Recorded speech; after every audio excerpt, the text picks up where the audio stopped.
They're guys. They do magic.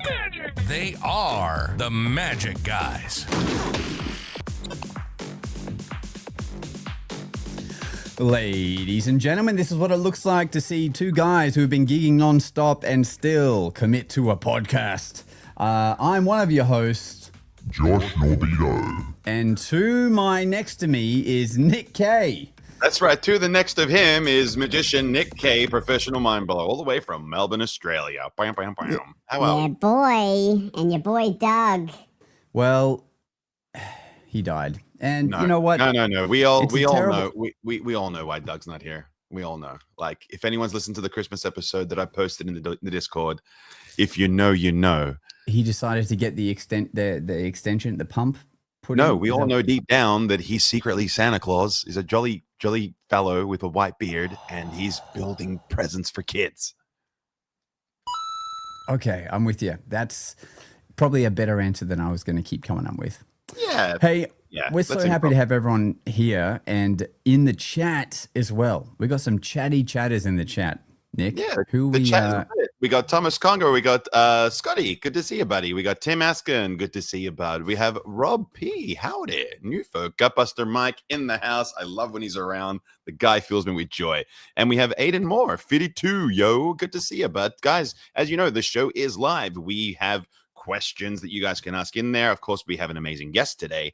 And if you have any questions for our said guest, put them in the chat. It's your show as much as it is ours. So before we go any further, just a quick mental check as we're supposed to, because we are a community. Josh, how you holding up, man? Like, it's crazy season now, it being December, corporate season, one gig after another, not a lot of rest. We're living off muesli bars that we eat in our cars on the way to gigs.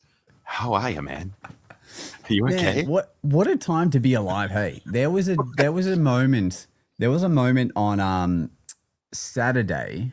So last week on Friday and Saturday, I had 3 events on both days. And like midway through Saturday, I was just like, holy crap, I'm so tired. But from doing the thing I love so much. So it was quite conflicting.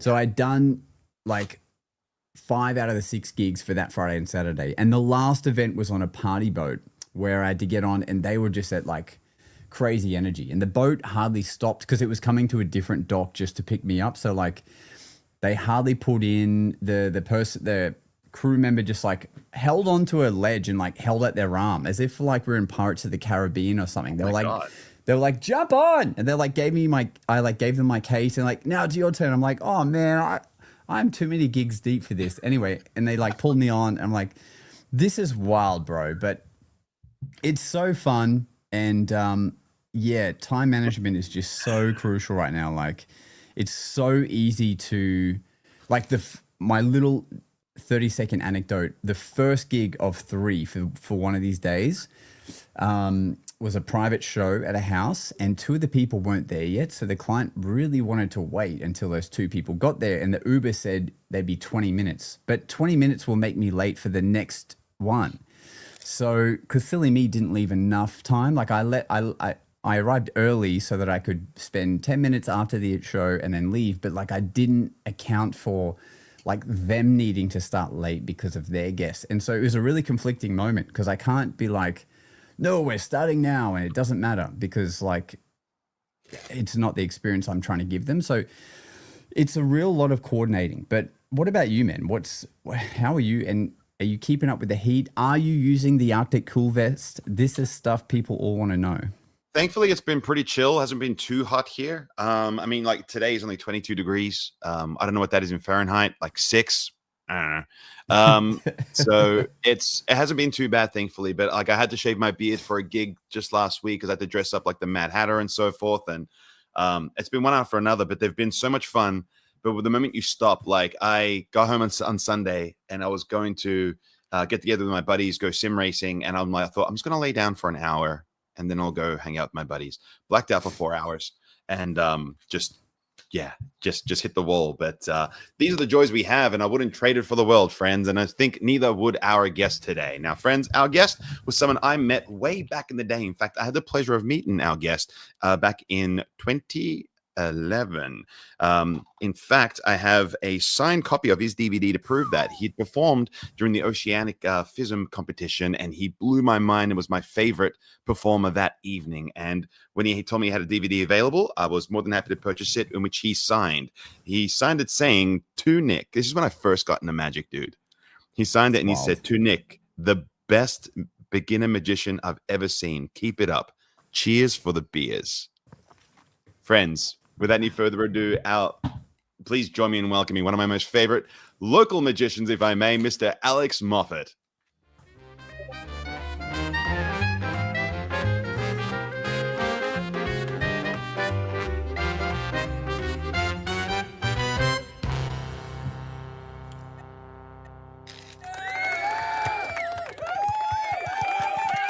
Wow, thank you, Nick. See Alex how moody Moffat. I look on that DVD? I think I was going through a tough time during that photo shoot. Yeah, We all go through smiling it. now. We all have that same feeling now, Well, looking back at old photos. Let me you zoom in haven't on changed- that. You Let me haven't zoom changed in. a Look bit. at that. Wait, sorry, zoom in on that. Go ahead. Yeah, look at that bad boy covering one eye. That's so. Yeah. Yeah. I mean, he I hasn't wanted to be changed in a a bit. boy He band. still looks great. He's still got a full head of hair and You the chin look of a younger Disney than prince. us. Yeah. Anyway, how are you doing, Alex? I'm good. Welcome to the thank show, you. Yeah. Alex. Please, welcome to the show. Please tell our friends, who are you and what do you do? I'm Alex Moffat. I am a keynote speaker. I use NeuroLeadership and cognitive illusions to help people rewire their brains, and that transforms how they think, lead, and adapt. So, talk about high performance, human connection, and companies that are going through change and transformation. So, I help them with that. But I'm also a magician since I was 7 years old. So, that's where the illusions come in. So, I do that as a gigging job like yourselves as well. You And know, I I'm sort of noticed- curious. Sorry, if I may, Josh. I just wanted to know, like, you're talking about like helping the corporates sort of reach that level. Do you see a lot of similarities between high-level corporates and high-level magicians? As in the audience, you mean the corporate No, audience? as in people, or like the training that you, people? like, yeah, as in, like, do you see a commonality between a high-level corporate person and a high-level magician? Potentially, yes. I mean, the higher up you go, the less you know sometimes about those people. But yeah, there's a certain stature or awe around some high-end corporates, in the way they carry themselves and the way they present, the way they're organized, the way Way they've more got teams income, around them. am I right? Way more money. Yeah. That's it. So everything's sort of set up for them as well. They've got teams around them. So yes, but they're all what I found down to earth people as well. And you know, when it comes to linking it to magic, you know, they're just like anyone in terms of when they see magic. But yeah, there are certain similarities, I would say. That's a good point. Do you find talking to these big upper management levels or CEO audiences that magic can really disarm them because they instantly realize, oh, he knows something I don't know, and that kind of gives you that edge? Yes. Yeah. So I've spoken to a few over the years who have seen something I've done, maybe if I've presented something on stage or hosted something, or just in like a morning tea, you know, something like that, where it comes up in conversation, and that helps them to let their guard down, and they tell me a bit about themselves. I remember one of them distinctly, who was super high up in a bank, telling me just around his acting that he'd done in his classes back in the day. So it just lets barriers down, opens conversation. But even so, the CEO of the last bank that I worked at, who's based in Melbourne, he had seen some stuff that I've been doing along with his communication managers on LinkedIn. And that's where I've spent most of my time over the past 4 years, is LinkedIn. Heaps of videos that involve magic, that communicates messages. And they asked me, because of that, to close his global leadership conference to 300 global leaders to communicate the purpose and strategy of the bank with a 5-minute piece using magic, and I have 4 weeks to do it. So it's that sort of thing that magic does to people. They go, we could just use this, you know, and you don't have to be some huge person to communicate it. You don't have to be one of the executives to communicate it. I was just, you know, middle management type guy doing some magic, and they went, right, let's get him to close the whole thing. So That's so good. And magic yeah, is such a great way to create this wonder emotion that we never feel normally as adults, and then attach a message to it that really helps it stick is what I found with keynote speaking. And so it's no surprise that they brought you in to do that, you know. Beautiful. yeah, it was So I have a lot of questions regarding how you use magic as a tool, but kind of before we do that, I think it's kind of nice to know where you came from to know how you got here. And so let's circle back to how you kind of got into magic. So from my knowledge, you actually got into magic at like the ripe age of 16, which is pretty, I think, a very, very good age to start doing it. You have that level of maturity as opposed to, you know, sort of it just being silly, whatever else. But what I'm sort of curious about is along learning magic at 16, did growing up around and studying like fine art shape the way you approach doing your magic? Yeah, so it was actually 7 years old I got into it. My grandpa did it, but I think the 14, 16 it's probably there on some websites. That's when I had my first paid gig. It might have been 14 actually. So I've been just practicing it as a little kid for a while. But then I was always artistic at school. I was good at maths as well, but I didn't know what I wanted to do. And in England, you just had to do a university degree. That was it, unless you really specifically wanted to be like a doctor or a lawyer. Just getting a degree helped you get into anywhere. So it's also about the experience of going to uni and social life and things like that. So fine art was what I chose, what I was good at. And in the end, you start off doing oil painting, which is what I was doing anyway. But you just naturally morph into something that's really personal. So if I look back to this huge space in Leeds, everyone has their own studio space, like white walls, maybe 3 meters by 3 meters sort of box type area. And you just are free to just sit in there and just create. And you go to a few lectures, art history sort of lectures and things like that. But it's a real sort of creation process, and the lecturers will come in, have a chat with you, see what you're working on, and then give you some tips, pointers, go away, do it.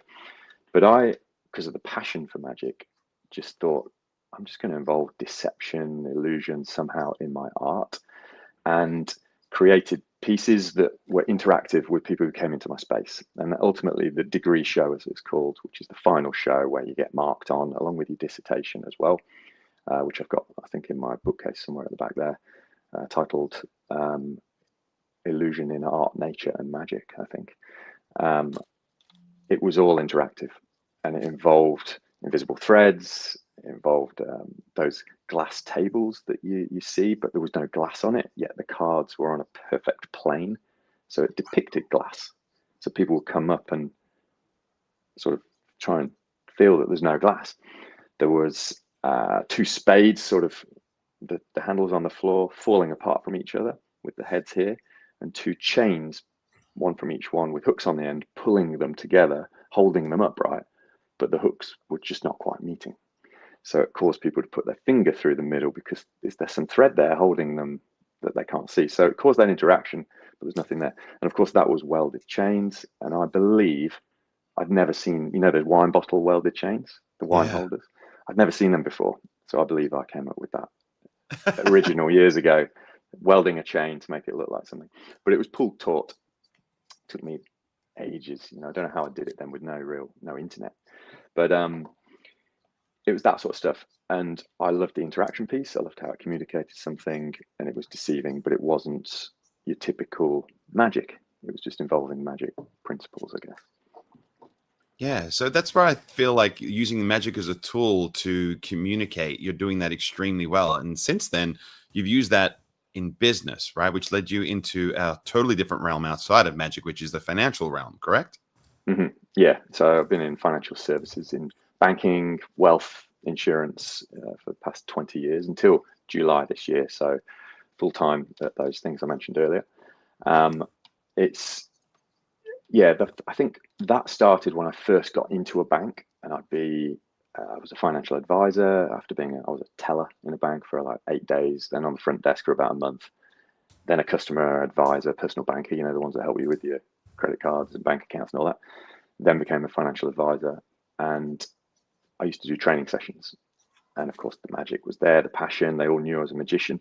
So I'd weave it into little sessions to make them interesting rather than just something that's forgotten, half an hour later. So it always communicated the point of what I was trying to get across with some kind of magic effect, whether it be a 60-second piece or not. And that just grew and grew and grew. And eventually, took me places, and people started expecting it of me whenever I was asked to do a session. It was like, oh, you're going to do some magic. And of course, I then, whenever I had something coming up, just created something because it was an expectation. Otherwise, I'd be letting people down, wouldn't I? So it was just ongoing.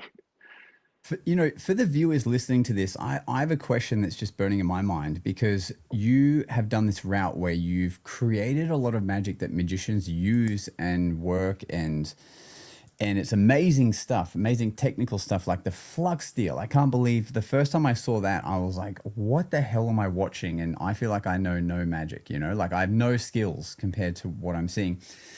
So you create these effects, you put out DVDs, you go to these competitions, but you do still make the choice to take this day job route, this corporate job, which in hindsight was perfect to now have the authority to talk about what you talk about now. But for those listening that might be just getting into magic or are thinking about a hobby and stuff, we'll jump to the end later. But at the start, like, what was the process of deciding to not pursue magic full time? Or did you try, or was it not even a thought? It did. It was a thought. I remember at 16 years old, I said to my mum and dad, I want to go and work on a cruise ship. And I got a book, How to Get Work on a Cruise Ship. And I wanted to be a professional magician. Just joined the Leicester Magic Circle. And that's what I wanted to do. But they said no. And probably quite rightly, that it's probably too young to be thinking, leave home at 16 and go and work on a cruise ship as a magician. So that it had crossed my mind, but I fell into then uni, of course, 3 years of having fun, had a little residency there as well. Then traveled around the world with my now wife. So I met her at uni and did a bit of busking at Circular Quay, just where the ferries are near the Opera House. Did that for 3 weeks. So it was always there, but just got into, when I got back from traveling, just got into work because just needed money. So it was never a thing on my mind then where I thought I'm going to just become a professional magician now, and fell into the banking. But I found that, of course, the pay was quite good, enables you to get property, and then it was just harder to sort of go, right, I've got to quit this now and try and start this. So it's something that was just momentum building. Then, of course, starting a family, 3 kids, moving to Australia, getting in the property market here is really hard, like really hard. And so I was renting here for 7 years. And so just trying to get a place was tough. So therefore, it was never really an option, I think, to go, right, I'll just pause all this and try and build this. So it was always slowly building on the side. And you mentioned the word authority, Josh, as well. That's super important to me as well. The credibility to do what I do now. It was about 17 years ago when I first moved to Australia, where someone said, you should be a keynote speaker. It was on the induction course, actually, for one of the banks. And use your magic as your gimmick, as he called it. He said, everyone's got a little quirk or a gimmick as a keynote speaker. It just makes them different. You should do magic. It pays well. And I thought, that'd be great. I would love to do that. But I've got no credibility. Like, what am I going to talk about? I don't feel I could preach or teach or show authority on anything. So I waited and waited years and years and years. And that's when I got into leadership. And I just thought probably after about 5 years of leadership, it started going, oh, maybe I could start talking about this now. And then after 10 years of leadership, that's when now it's all happening. So I didn't personally believe I had the credibility or authority to do it early on. But I probably should have started a bit earlier than I did. Because we met 8 years ago and did a show, and your stuff was very cerebral back then. Even then, you were giving these anecdotes about different feelings the brain could do, and you were showing it with an effect at the same time, like the light and heavy psychological illusion and stuff. To be honest, like that felt very authoritative back then. I'm just going to say we were talking about keynote stuff back then, I think, and I feel like you could have, but now maybe now you're more set up, because now I just see every other day you're presenting somewhere, flying here to go present there, and so sometimes just gradually getting into it can be great, But Yeah, I just I want to agree. say, I feel like you were ready when I first met you. Thank you. I'd forgotten I did that light heavy thing. That was, yeah, putting a pack of cards in their hand that was empty, an empty box, I think. And I was just slightly pressing on their hand to make it feel like it had some weight. And then I think just releasing it at another moment or something like that. No, But I don't know. I remember it pretty vividly. You were talking about how people see stuff and assume they can see the whole thing, right? Like you see a car and you assume the rest of the car is there. And then you were saying, have you ever had that thing where you go to pick up something light and all of a sudden it's way heavier than you think it's going to be? And then I think at the end, I think you vanished a deck. And then when they go to pick up the box, they realize the whole deck is in that box and they get that experience of, I thought this was going to be like paper and now it's heavy. And oh my God, weren't you holding that? But now you're not. And it was a real like whirlwind of an experience. It's funny because the DVD that Nick showed, that's called Illusion Through Expectation. And what is that's a 2008 DVD. And so what I was talking about then, Josh, at that show we did was probably around expectation and how it creates illusion. So that light, heavy expectation. The expectation of something being heavy and it's light, like if you think a coffee cup's full of coffee and it's not, your hand goes up fast. It all comes from this expectation effect that is what I studied in my fine art. Professor Gombrich, who I still quote to this day in my keynotes, and he's at the very beginning of the trailer of the DVD. And I even quote that paragraph now, some years later. So everything from the past seems to be like coming full circle now in these little things throughout the journey that are all adding up now. Yeah. Bizarre. And, and in banking, when you go to check your account and you feel like there's going to be nothing in there, but all of a sudden there's hundreds of dollars of interest. That's the light and heavy effect you're experiencing right now.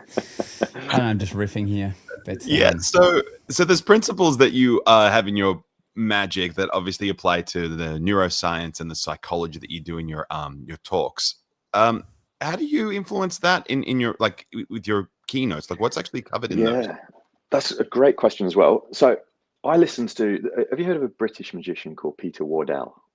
He's one of the most awarded magicians from the UK. Like I think Magic Circle Close Up 3 times won it. I think a FISM prize, International, Macmillan's won, IBM, he's done them all. And he used to do a podcast, one of the, I think, very first magicians podcasts. And it's called Magic State of Mind.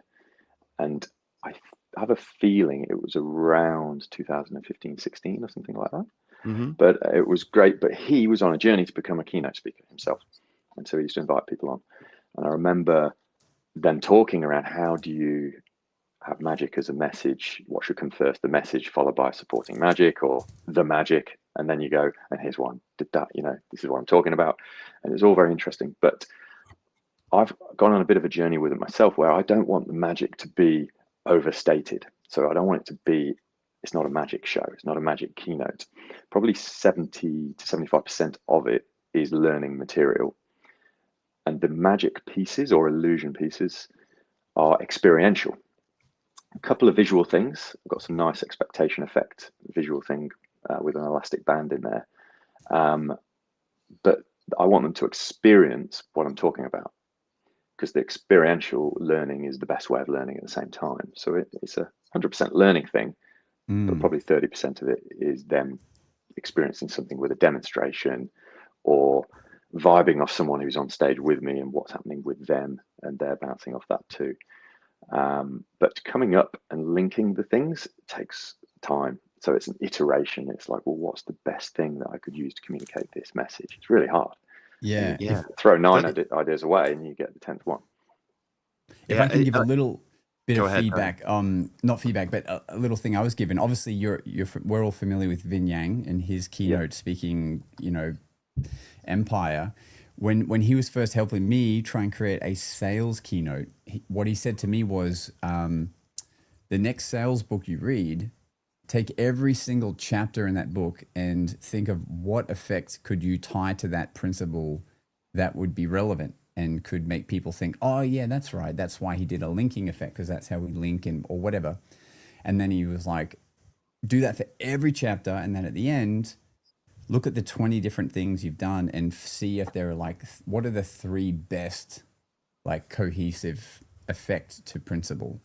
For anyone listening, that's kind of like a way you can kind of start. Like, if you are looking to do a keynote on a particular subject that you're well versed in, that's take like all the different things you could talk about and see like what effects you could link to them and what like are the strongest for it, you know? Yeah.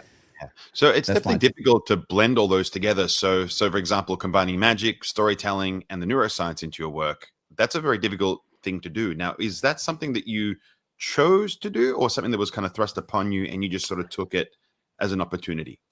So the storytelling thing, it's great you mentioned that, because in the last 4 years, I've been following a lot of storytellers and reaching out to them, listening to their podcast, storytelling podcasts as well, because I've realized that is super important to be able to communicate something to an audience in a succinct way, and using various structures. And the neuroscience bit, so I'm not a neuroscientist myself, but this came after the 10 years in a bank, redundancy 2022.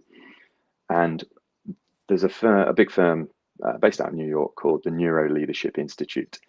And we in the bank had been using some of their material that they purchase, put on the intranet, as it's called, to help us as leaders. So there's some structures, frameworks, principles that we can use with our teams. And I was fascinated by it because it was brain-based. And this is a nice thing with this particular bank, when you're made redundant, they give you $10,000 as a retraining fund. And you've just got to spend it within 6 months. Doesn't matter when you start, you just use it within 6 months of leaving. And so I thought, NeuroLeadership Institute, that's going to strengthen me as a leader. Because at this point, I didn't think I'm going to go and do magic full time or speaking full time. I want to get another leadership role. And so that'll strengthen me as a leader. It shows that I've done some study as well while I'm not working.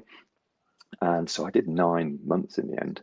And one of those was a full 6 month weekly webinar with probably about 4 hours of homework each week, presented back, then an assignment right at the end.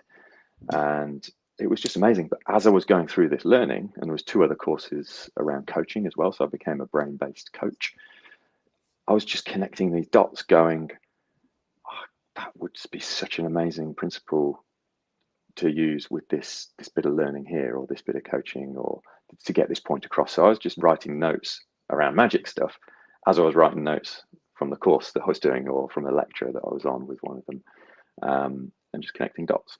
And slowly in my mind, building something for the future that is what it is now. So the credibility thing that we were talking about earlier, Josh, is that I've now got a decade of leadership, leading teams, where I've actually used neuro-leadership frameworks, coaching my team, individuals. And they're brilliant in terms of a deeper way of coaching, like way beyond the grow model that people might be familiar with. So I've lived it. I became a neuro-leadership facilitator on their bench of facilitators as well, so that when they have one of their new frameworks out, or one of the existing ones, then they can tap into me to go and facilitate it for an hour with a company. And so I'm living and breathing it. But I've connected all these dots with the cognitive, because magic is brain-based, of course, isn't it? It's why people get tricked. There's things going on with their brain. And then, of course, these neuro-leadership principles. And so it's all come together as one, mixed with storytelling, mixed with case studies that I've researched, mixed with something that will be visual or cognitive that helps get that point across, that they'll remember forever. Because that's what magic does. You know, when you perform your tricks, you might see someone 10 years later and they go, I remember when you did that trick 10 years ago.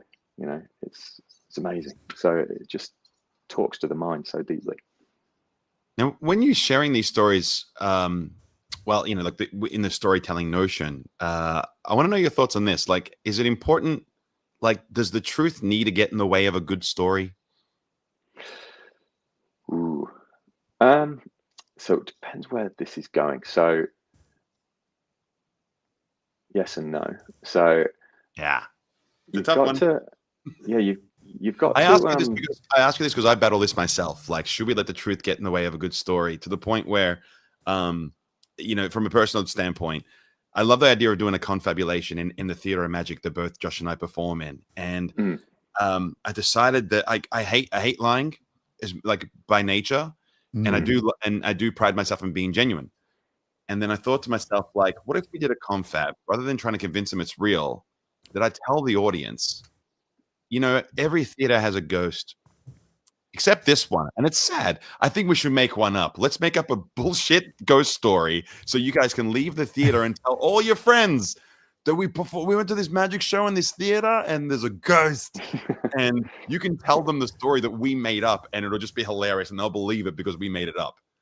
Now, to me, that's genuine, because me by nature, I'm a clown and I'm a big kid, and I will like love the idea of that. But that was something that I was pondering over the weekend, just thinking to myself, like, you know what?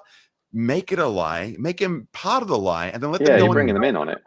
This great big lie. Like, why not? Yeah, that's fine. I think where my head goes with this is that I would never use magic or mentalism or whatever concept in magic as a method to communicate the point in a way that they can't then do themselves practically. So the magic's got to be there to support, demonstrate, communicate, but not be sort of contrived in a way that I'm lying, you know, saying this is how we do this. It's a bit like the should I say it? A bit like the I'm using body language reading stuff and then selling a book on how to do it, but you're using other methods. I'm a human profile specialist, and I'm going to do mentalism.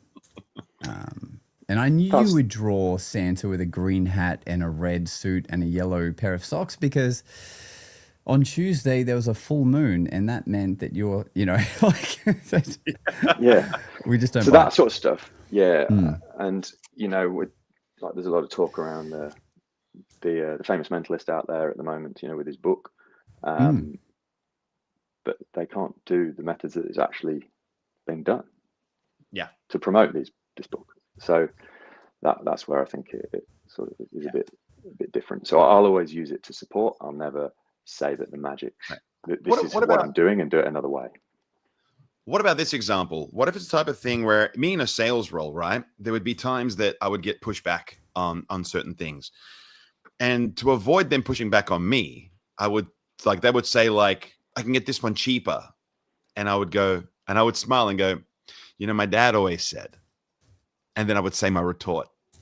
Because they can push back, but they're not going to say they might go, you're a dickhead, but seldom will they ever say that your dad's a dickhead, right? So I would, so they might go like, it's, you know, like I can get one cheaper. And I go, you know, I laugh because my dad always said, what's cheap ain't good, and what's good ain't cheap. Well, the real trick is to agree with them. When you know, in terms of magic, to help people listening to us, you might get someone say, when you quote someone a fee, they'll say, but I can get someone for half that price. And your inkling is to try and combat that price. But what works so often, and please everyone try it, is when they say that, you go, they say like, look, I have a quote. I can get someone for, let's just use an example. You're $500. They can find someone for $250, and you go, great. Look, if that's your budget, you should hire them, and they'll do a great job for $250. And then that's it. And then you're saying like, go do that, and you'll get a $250 like experience. Exactly. And then they'll go, oh, actually, I want to see why you're $500. All right, I'm going to book you. Like the amount of times, and I think ego comes into play as well. Like people want to see why. It's like, all right, I'll spend that money. I'll see. Okay, my little comment didn't work, and I'm still going to book you, because sometimes they just make that up, you know. Anyway, that's just agree with them and let them come back. And that's about just identifying the difference between an objection and basically a comment. Like, you know what I mean? Like an objection doesn't really require, like, it requires you to retort. But if it's not an objection to anything they're saying, it's just, you just agree to it. It is expensive. The key is to try to, and I learned this in the bank with dealing with clients and customers and in their relationships, objection prevention. So in your little spiel or proposal, whatever you do, just have things weaved in there that try to prevent any of those objections coming in the first place. So you don't have to deal with as many or handle as many. So there's certain ways you can do that by raising things up front. Yeah, like an example might be like now, just thinking off my head, like an example could be now I understand I am on more of the expensive side when it comes to booking a skilled performer, but that's because I come with awards, I come with 20 years experience. Magicians learn from me because of the stuff I bring to the table, and you're going to get a unique experience that no one else can offer. So yeah, this is the thing. And then now they can't. Would that be a good example, right? Because now they can't say why you so you're expensive. addressing your value without Right. them having to question or knock it down. Well, you know what? So All this is kind of leading to doing gigs, and I think it's about time for a gig story. We hit the halfway mark. What do you think, fellas? We do a gig story? Let's do it. go on then.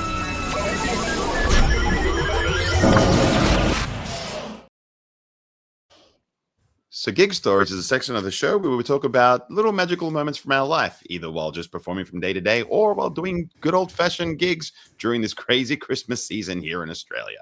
Starting this week with a story from my friend Josh Nabito. Yeah, what's up, Nick? We really are good friends. I'm just going to jump to just a funny situation. Last week, one of gig number, I don't know what it was, but it was in a backyard. It was for 10 people. They had a chef. They had a really nice, like, exquisite setup for their 10 employees that they really wanted to give a wonderful experience to. So we set up a little parlor show outside, kind of like a mini theater of magic-esque feel, like 10 chairs in a semicircle around us outside. And we're like about to start the show. And then something you just don't account for is old mate next door just cranks the lawnmower.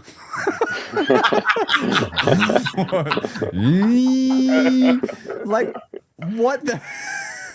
Like, it was the craziest, like, unpreventative thing you could think would happen. Oh, that's the most Aussie thing that could have happened to ruin your show. That is Dude. hilarious. It was so funny. Now, I am exaggerating a little bit. It happened like 10 minutes before the show started, but I just want to give you the feeling of what I thought was going to happen. But it really did happen like 10 minutes before, and me and the client just looked at each other and we're like, we did not think this could happen. So we just had to say, like, okay, if he hasn't finished in 10 minutes, we're just going to have to do the show inside. But thankfully, that wasn't the case, and we were able to. But yeah, it was just a super weird moment I've never had to experience. Is anyone around your house? Does anyone have a long lawn? Does anyone have grass that they could potentially be mowing on the day I'm there? It was anyway. That was weird because it was daytime. It was like 5 p.m. in the afternoon. So. Yeah, Anyway. buddy, that's a 1 in a million situation. But that's funny as really, really is. I was doing a show a couple of weeks ago. I don't know if I mentioned this or not, but I feel like I haven't. So if I'm repeating myself, I apologize. But I was doing a gig at a little restaurant, little Greek restaurant, about an hour and a half at a place called Aries Inlet, right there on the coast, next to this giant white little light tower, for like the ships and so forth. And it was a 40-minute rove. That was it. Like, it was just a really long drive for 40 minutes of roving and then going home. So it was 2 tables set up and like on the back, sort of like what do you call it? The deck. You know what I mean? And beautiful views, everything else. It was great. And so 2 tables looked great. I'll sit down, do a 20-minute close-up set, go to the other side, do another 20-minute close-up set for their 2 long tables, and I'm done. So I do my sets, all worked out great. And then as I go to leave, Mr. CEO comes up. And he's like, can you do one more? And I'm like in the middle, fully surrounded. And I'm like, okay. So I do like one more little thing. And I just do a coin bit where I'm doing muscle passes to my eye and on the shoulder and under the watch. And then I produce a jumbo coin. And he takes the coin and I take my bow. Thank you very much. But then he pockets it and he won't give it back. And I'm like, come on, man. He's like, no, thank you very much. Thanks for coming. I was like, yeah, come here. And I was like tussling him, fooling around. Right? I was like, come give me back my pen. And you cheeky bugger's like, no, you go away. And then I just stand back and I go, all right. And then I wait him a couple of minutes. He's like, I don't have it. I don't know what you're talking about. And he's like, this is going on for longer than it should at this point. Like, it stopped being fun. But I was one ahead. I was one ahead because at that moment, now mind you, like the chick who booked me, Caroline, but she preferred to be called Kaz because, you know, classy folk. And she was right there. And I was one ahead. And the reason was because I just turned to him at that point. And I say, all right, guys, I tell you what. And I get everyone to calm down. And I have the floor. And I go, listen, if you give me back my coin, I'll give you back your phone. Nice. And everyone goes, what? And I just reach into my top it because I lifted him and I tossed it into my top it. So I reached in as if it was coming out of my breast pocket, took it out of my top it, and I show his phone, open it up. It's filled with cash, credit cards, everything. And yeah, it's like one of those wallet type things. And then everyone just like goes, oh, like suck in.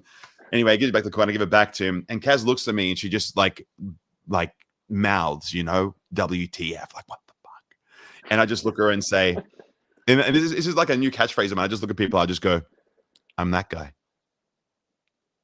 And that's it. And I just walked out of there like a boss. Yeah. Nice. Well handled. I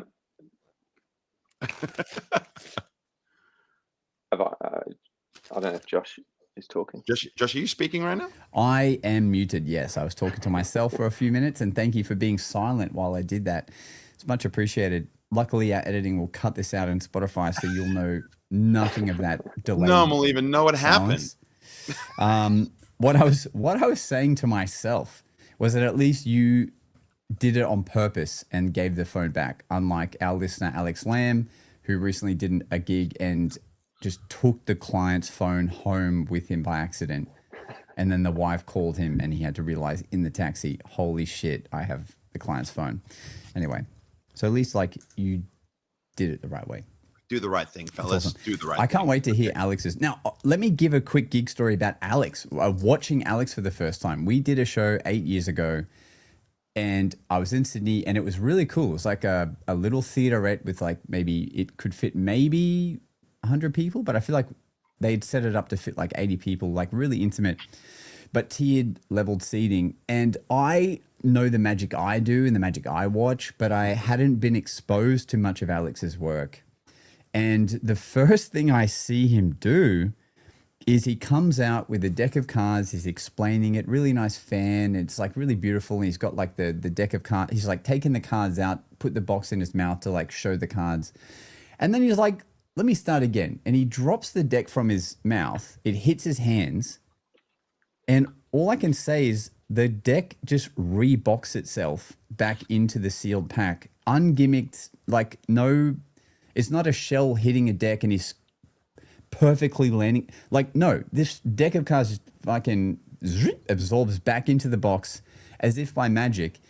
And I was gobsmacked and I was kind of like, hey man, where did you buy that reboxing deck thing? And he was like, and then he explained, no, this is sleight of hand. Like I just sleight of hand that moment. This is actual skill. And then watching it the second time, knowing with that in mind, I was like, who disappears a full deck of cards that are not like attached to themselves or anything to be able to create this moment? And so anyway, that was my moment of experience through, what is it? Experience through demonstration or whatever.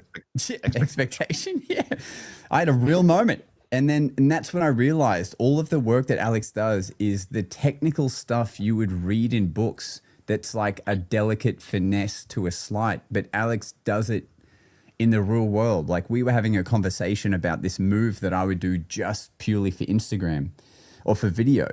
And he's like, nah, you can do it in real life. In fact, I do it with 2 cards at once. It's like the most angle sensitive thing I've ever thought to try. But he's like, no, this is me doing it in real life with 2 cards. And it's great because you can move them to the top. And I'm like, this is ridiculous. Anyway, Alex, what's your gig story? That is a great move as well. I have so good. A recent gig story. And then just talking around things like when you accidentally steal something from someone. I've got one of those as well that is like told every Christmas, I think, for the past 10 years here. So shall I start with that one? Yes, please. Because so we got to let people know. Yeah, this is your first podcast appearance, so no one's heard this story. World champion and winning podcast as well, like straight to the Yes. top. I love it. So this was a social event around our house in Sydney, and drink was involved, lots of drink. I think it was Christmas or New Year's Eve. It was something like that. And we had some friends around. I was doing a few tricks. Back then, I stole watches as well. I don't do it so much now. I think the older I get, the more confidence I've lost of doing it. But I've done heaps, hundreds in my time. So anyway, this guy had a Breitling or Breitling, how do you pronounce it? Like a $10,000 watch, Irish guy. And I stole it, and I thought I'd do a bit of time misdirection, right? So I didn't just reveal it a minute later or anything. And I'd hidden it, right? And then time went on too long. There was just too many more drinks going on, to the point where he was like, "Where's my watch?" Just he's an Irish guy, and I'd forgotten that I'd stolen it, and then I'd forgotten where I'd put it, and we could not find it all night. And literally, they sort of put a bit of a dampener on the end of the night, because he was like, "It's a $10,000 watch," and he came around the next morning.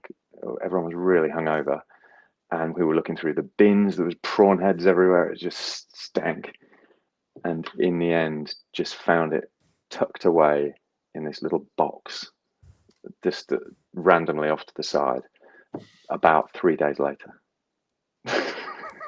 Did you tell him that you had stolen it and that you were going to give it back, or did you just go with the, No, I'd where stole is it. your watch? Yeah, forgotten it. And then he'd realized his watch had gone, like, I don't know, it might have been an hour later or something. I'd totally forgotten I'd even done it. But it was just one of those big nights, lots of drinks. So that was classic, because I was so nervous, obviously, of having to give him a watch back or buy him a new one. Lots of money. But the gig story, we've got time. Yeah, time. So this was last Friday. Two things in this one, a good thing and then an awkward thing. So I get there, it would been set up as a roving magic gig. And I made that very clear, like multiple times, moving from table to table. And then when I get there, the lady says, "So we're all going to sit down for you to do your show." And I don't carry a bag of anything as a close-up magician. I come with everything in my pockets. I'm not a bag magician. And she said, I said, "Isn't there a speech at 7 or something? I'm due to go to start like 7:10. And she said, "Yeah, CEO will do a little speech, and then everyone will sit down, and then at the end, at 8:00, they'll get their buffet." And I'm like, "But I'm going around the tables from table to table, so they're going to be sat there doing nothing, not allowed to eat until the food comes out like an hour later." I said, "We're doing roving magic. That's what we arranged." And in the end, I thought, well, what's the solution? Because there was 7 tables, if I start on one and they're just sat there with no food, the tables at the end are just going to be like, just thinking, well, when's he coming? I'm starving. So I just said to the chef guy, "Can we just bring the food out early?" And then he goes, "Oh, I need to talk to them." And I go, "Yeah, come over." Had a little huddle meeting. And then we started just getting the food out early. And then I just moved from table to table and did it staggered, so that they got their food in sort of stages type thing. But yeah, it was one of those where the expectation of what they thought was just different from mine, even though you try really hard to get it set up exactly as what you charged as well. Like it wasn't a stage show for almost an hour. So there was that. But one of those tables turned out to be really amazing, best table there, because as I start with my cards, I always say, look, if you've got your own pack of cards, I'll use yours. And no one ever has, of course. And then this one girl just goes, "Actually, I do," and opens her handbag and brings out like a mock B deck. It's not a B deck, but it looks like that, plasticky coated, not bad condition. And they go, they start sort of laughing, thinking they've got me, because it's their pack of cards. And of course, I always use just a normal pack of cards anyway. So I go, "Right, bring it over," and then did my usual stuff, did a 10-card multiple location, which is my favorite routine to do. I've crafted some amazing sort of productions and reveals and finds and other bits that go on. And the eyes closed card catch. I thought, I hadn't, because it's all in my, Damn it. that one there. Let me see if I can get it. Wait, let's maximize this. Oh, here we go. There we go. Yeah. Glad I caught that. So Yeah. um, Live. yeah. Well, that's it. Like, I remember years ago with Eyes Closed Card Catch, I did it in my competitions. I like taking risks. And I just thought, if you've got to do good things, you've got to take some risks, like you do on next level, both of you now, beyond what I do there. But yeah, it's just better reactions the more risk you take. Sometimes it doesn't work, but there's always a joke. I always pick the second selection. So what I do is I head down, and if I miss it, I make the adjustment. I go, not that one, that one. Oh, nice. So that if I catch the first one, I'll be like, not that one, that one. Oh, cool. Like, that's great. So I give myself a chance to like make the adjustment, just to tune in, nailing the second one, and that's like my little safety that you influenced me to do. So. Pussy. No. Just kidding. Yeah. First time only, Nick. First time. That's right. One and done, Bubble. Okay, as far as stories go, there was a story about a hire me. Well, I don't think we're at the I don't think we're at the end of Alex's story yet. Oh, It was the third reveal, and it was Yeah. at that point because I'm in my muscle memory of doing my 10-card location, or however many people there are, and I come to it and I go, right, eyes closed, head down. I always do it as a instruction, and the person sits there at the table and they 8 times out of 10 go and themselves, and it's like, no, not you, me. Like, and the table sort of laughs at them, and I do it. But I thought, oh shit, I've never done it with these cards before. I don't know how springy they are, what they're like, and I'd committed. I'm stood there. Unfortunately, I caught it, and it's on Instagram actually, just recently. But it was that, and then the deck vanished at the end, and then I thought, oh shit, I've got to give the deck back. Vanish them. So, Right. and she was like, "Can I deck back?" And I'm like, "Yeah, at some point it will appear." Just went off to do another table, and then eventually just walked up casually behind her while no one was paying attention. Just handed her back. But yeah, that was a good gig, memorable gig, apart from the start. Yeah. So there's a story. There's a story of like a hire me video that you did when you were applying for a role in the banking realm. Can you share that story as well? Yeah, it was actually to try and get my visa from England to Australia. Oh. Because, and I know we've only got a short time left, but I worked in the Royal Bank of Scotland in England, so NatWest was the bank. And there was a bank in Australia that you know of called Bankwest that was owned by the Halifax Bank of Scotland, UK bank, at the time. This was 2008. And they were expanding all their new branches on the east coast of Australia, and they needed financial advisors. So they were recruiting from England because they couldn't get them quick enough in one go locally. So my mate was reading the newspaper on the toilet. I used to work with him in NatWest, and he'd already started off a business in Australia, in Adelaide, a year before me moving out. So 2007 moved out. Still talk to him to this day, like almost every week. And he said, mate, because he knew I was trying to get to Australia, there's a bank called Bankwest, and they are wanting financial advisors. They're recruiting 10. And so I got wind of this through him, but I wasn't in that bank. I was in the Royal Bank of Scotland. So I sent in an application. I fortunately was doing quite well, so had good references and things like that. But it was my wife's idea. She just said, why don't you just send them a short video of yourself? Because it's that stuff that just separates you, and just do a bit of magic. So I created a hire me video. It was 28 seconds long, I think. And it was 4 reasons why they should hire me. And it was the paper to money. But it wouldn't fly in today's world, certainly not in financial planning, because it's less about the revenue, hence the Royal Commission that happened. And it's more about values, behaviors, and things like that. But back in the day, I knew they were just driven by money, making money, these businesses. So each one had 4 reasons why they should hire me, and then you just flick them, and it changed into 4 £10 notes, I think. And I said, if you want to see that on Australian money, you've got to hire me. And that was like the final line. And they played it to the executives of the bank. And because I wasn't from Halifax Bank Scotland, I was from a different bank. And one of the executives just apparently said, bring that guy over. And just they bought 9 Halifax ones, and then me from another bank. And that's how I got to Australia. Yeah, wow. Hey, we have a question too coming in from Herbert here. Because you performed in the UK and in Australia, have you noticed any differences in customers? He's saying specifically restaurant customers, Restaurant. if you did any restaurant magic, but I guess in general, when performing, are there any main differences you notice? Yeah, I did a lot of gigging in the UK, a lot of weddings. Like I had a restaurant residency as well, once a week for a couple of years at a high-end restaurant in York. Amazing entrepreneurial owner.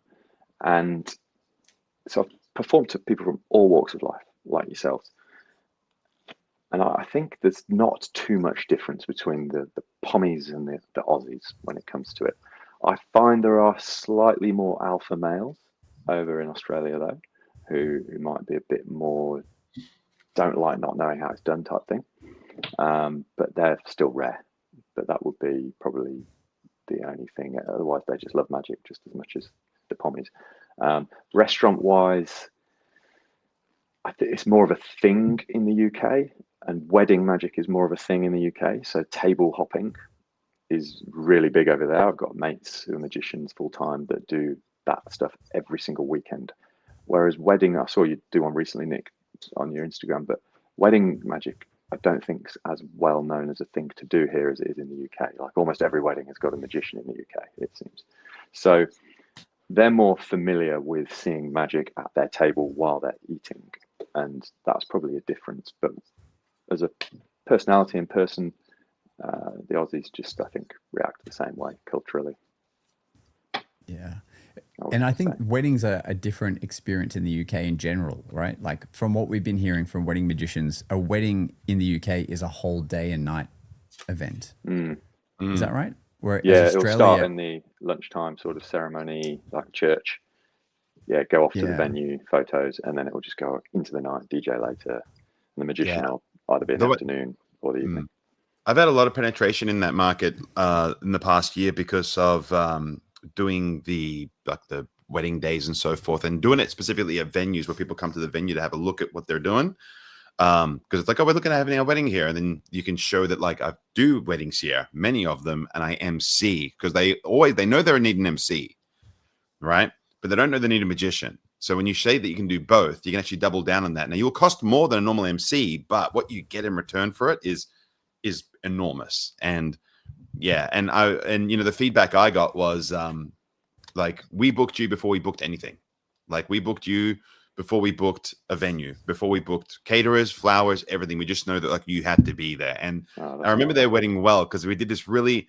They were so cool. This couple. They were just like your cool nerdy folk. They played video games together. They did board night games together, but they were really tight, and so were all their friends. And I remember this because the maid of honor was telling stories about they somehow got like an industrial length of aluminium foil, and they basically went into a bathroom and they wrapped everything in foil, everything. Like they covered the bathroom, the shower, everything. They even like her toothbrush, just everything was wrapped in foil. Even like her sanitary pads were individually wrapped. Everything was just wrapped in foil, everything, right? Now she's telling this story in her speech.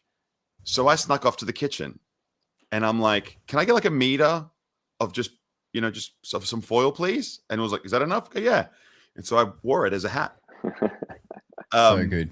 So she finishes her speech and then I just walk out and I go, please give a big round of applause to Sarah or whatever her name was. And I'm wearing the tinfoil hat. She looks at me and her jaw drops and everyone just pisses themselves. And I'm like, what? What's so weird? I was just hanging out with like blah. They just were wrapping some things in foil and everyone loved it. And they were just like, when you came out with the foil, So making memories. That's what it's all about. Yeah. That's so good. Yeah. That gives me one quick anecdote memory. Last week I was doing a torn and restored rubber band, and if I can visually, it's the one where you do this visual for anyone who is watching it. Anyway, you have a broken rubber band and it looks like you just instantly restore it back into itself. And people are reacting, but this one girl comes up to me and she's like, wow, can I have a look at the rubber band? And I made it a real tense moment and I just said, no, it's a trick. And then that burst of like tension caused her to laugh so hard. She actually had to sit on the floor like proper crying laughing. Because here I am doing like a serious, and it goes back together. And they're like, "Wow, can I look at it?" No, it's a trick. It broke the tension so well that I'm going to do it all the time now. Because of course it's a trick. And then I knew I had something to back it up later. But like on the floor, like 2 minutes, like it was great. It became a thing. We'd like check on her and, you know. But we can't leave yet without knowing, Alex, because there's one underlying thing here, which is everyone's heard how great you are at your banking roles and leadership roles, but somehow you decided to leave that to do magic. And I feel like that's a struggle people have, is if I'm safe in the job I'm doing, how the hell do I go and do this magic thing that I hear people doing? Like, how did you make that jump? So built up over many, many years, obviously, you know, it's kind of a thing where starting a family, getting in the property market, like I said, it became a no-brainer just to carry on. But building it on the side where at some point you just find the right time and you know it. And redundancy was the thing that caused it for me. You know, the first one, not so much, because I had COVID had sort of just happened. The mortgage rates were just super high as well. They've been increasing, hadn't they, in 2022? So everything was even more expensive than it was when I was in a full-time job. So but it was the recent redundancy in May. So that was from a large insurance company. And it was then that I just thought, well, I'm no safer in the corporate world than maybe trying my own thing. So it was that made me do it. But I'd set myself up to enable to have perhaps a smoother transition, because I've been building the keynotes on the side for about 4 years. And after that CEO gig and the study, of course, along the side. And then I've been doing magic gigs since 16 or 14 or something like that. So I knew I just could turn in the notch a bit more, but it was going to be tough. So the first few months were really tough, and it was like questioning, should I do it or not? I, even in the first redundancy, did Ubering for 6 months, which not many people know about. I don't really sort of advertise it too much, but did it for 6 months, had my business cards. I picked up an MC gig along with some roving from a guy that's just local, and a few other small things. So, but it was flexible, financial, and it allowed me to then just create stuff on the side. So I still have the stickers on a shelf over there to stick in my car at any moment should this start going a bit low, because it's a really flexible way of earning some money. But so far so good. I don't think I'll ever have to do that again. So it's about having, I guess, a few avenues to go down if you need to, but build stuff on the side to the point where it's a seamless transition, and you'll know when the time is right. But try and use it in a way that's unique as well, you know. And So it talk to sounds people, like, build your networks on the side so that you're sort of more prepared and ready. yeah. So, and Herbert is saying he loves that. Thank you. That realization that you're no safer in a real job is something I needed to hear. I think I remember Jim Carrey gave a beautiful speech at a college, I think. And he basically said he watched his dad have a safe job for years instead of trying to make it as a comedian. And then he watched his dad get let go and fired from that job and have no money. And that's when he realized, like, you may as well go for what you want, because what you don't want to do in the safe job, you could be let go, which is exactly what you're mentioning, except for it sounds like you were twice. Yeah. But it sounds like you were prepared, which is the main thing, like in the background, building up for that moment. And I suppose that something that you could look at that I thought about for years, because I did have a residency, you know, Four Pines Brewery. I had that in Manly. A magician called Jules Tagg had it for like 12 years. And I was his sort of guy that came in when he couldn't do it. And so I was there a fair bit when he had a baby, young kids, and less time. But I thought, I need a residency. That'd be really great. And so that would be something to try and get while you're in a full-time role, like whether it's one of those quiet nights, like a Tuesday night or something, when nothing's going on in your full-time job, Monday night even, and try and find a residency, because that's then going to be getting your chops up, getting your drills in, getting your networks out there, getting your content as well that you can put out, so that it helps that more seamless transition. And it's you're in the safety of a full-time job now, you can be doing that, just trying to hustle a bit on the side while you're in a full-time job. So build it. That's really great. You got to hustle is what I'm hearing. It's not just going to come to you. You got to do the day job, spend the weekends. Read the book, The Luck Factor by Richard Wiseman as well. We all know he's an amazing magician, but psychologist, and it's a scientific study of luck. So you go through the principles in there of what makes lucky people lucky. There's like thousands of people, I think, over 6-7 years. 6-7. It's like we're always saying that now without knowing it, aren't we? And then why unlucky people are unlucky. So if you follow some of those principles, which I do now, you find that opportunities come to you, and you go with the mindset of something's going to happen today. I'm going to make my own luck today somehow. And you find that you see things that you otherwise would perhaps miss as well. Wow. That's really deep. Before we close off here, Nick, was there anything you wanted to add to that thought wave? Well, not without talking at length, but I just want to, before we sign off, just thank Alex for being on the show. It's been nice to reconnect. We've only had a couple of interactions over the many years that we've known each other, and so it's really good to see where you're at and knowing that you're committed to the magic realm entirely. I think there's going to be many more opportunities for us to cross paths now that we're walking in the same circles, and that fills me with joy, because anyone who hasn't seen your magic is missing out, and everyone who is fortunate enough to see it is such an experience. And I think that your DVD and what I've learned from it, it's really interesting for you to think about it. Like, you're sitting opposite someone right now who's like, what you've taught is part of now my magic DNA, and it's been part of my successes. So there's something that I wanted you to know, that like moving forward, that my opportunity now is to say thank you for that. And thanks, Nick. I wanted you to express that. So thank you. It's beautiful. And so we're going to end our episode in the way we always do. If you want to follow Alex's work, all his links, his website and Instagram handle are in the bio. You can always reach out to Alex if you do want to learn from him, and he can explain where you can find the DVDs or the books he's put out. Really worth checking out. Like, as you said, Nick is actively using it in his work. I'm eventually, once I get to that skill level, going to use some of it as well.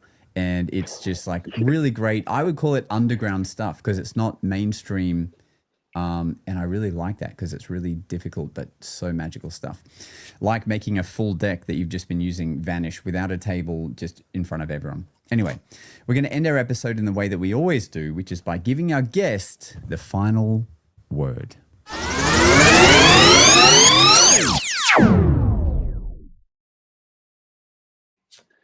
I would say, as my final word, that think of magic in a way of how can you use it to communicate something. So don't just think of it as entertainment. Try and start thinking out of the box ways of what magic can do for you and where can it lead you. Because like what happened with myself, it's led me to places that I never knew it would at the time. So use it for your advantage in a good way to help you in your career and financially prosper from it as well. Thank you. Thanks for listening. It's time for us to disappear now. But we'll see you again on the next episode of The Magic Guys.